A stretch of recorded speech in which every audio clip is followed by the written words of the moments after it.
ఒక దేశాన్ని కుదిపేస్తున్న నినాదాలు, ప్రాణాలు బలిగొన్న ఆగ్రహ జ్వాలలు, రాజకీయ వారసత్వాలను తాకుతున్న యూత్ ఫైర్.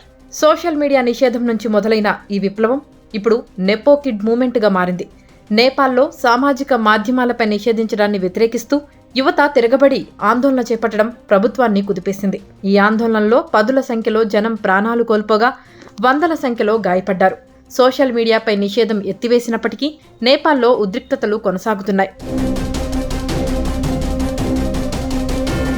ఈ తరుణంలో ప్రధాని పదవికి కేపీ శర్మ ఓలీ రాజీనామా చేశారు.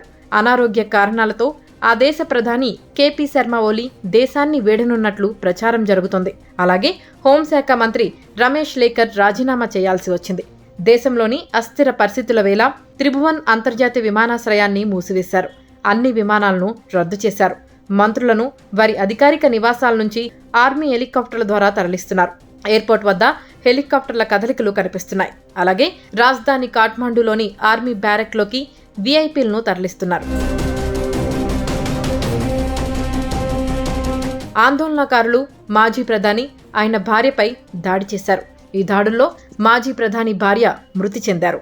సామాజిక మాధ్యమాలపై నిషేధం విధించడాన్ని వ్యతిరేకిస్తూ నేపాల్లో జరిగిన ఆందోళనలో అత్యధిక మంది యువత, పాఠశాల విద్యార్థులే పాల్గొనడం గమనార్హం. దీంతో పాటుగా రాజకీయ వారసత్వాలపై నిరసనలు కూడా మొదలయ్యాయి. సంపన్న వర్గాల రాజకీయ నాయకుల పిల్లలు అవినీతి సొమ్ముతో వచ్చే ఫలాలను అనుభవిస్తున్నారని అక్కడ ప్రజలు ఆరోపిస్తున్నారు.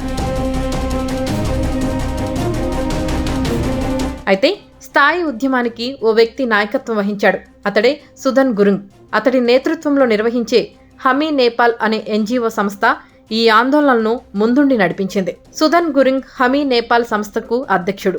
2015లో వచ్చిన భారీ భూకంపం తర్వాత ఈ సంస్థను స్థాపించారు. అంతకుముందు సుధన్ ఓ ఈవెంట్ మేనేజర్. పార్టీలను ప్లాన్ చేసి నిర్వహించేవాడు. భూకంపం తర్వాత సహాయ, పౌరసేవ కార్యక్రమాలపై దృష్టి పెట్టారు.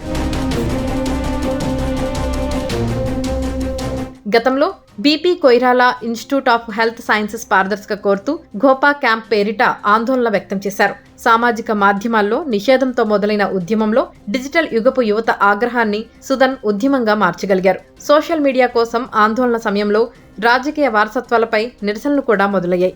దీనిని నెపో కిడ్ మూమెంట్ గా పిలుస్తున్నారు. సంపన్న వర్గాల రాజకీయ నాయకుల పిల్లలు అవినీతి సొమ్ముతో వచ్చే ఫలాలను అనుభవిస్తున్నారనేది అక్కడి యువత ఆగ్రహానికి కారణం.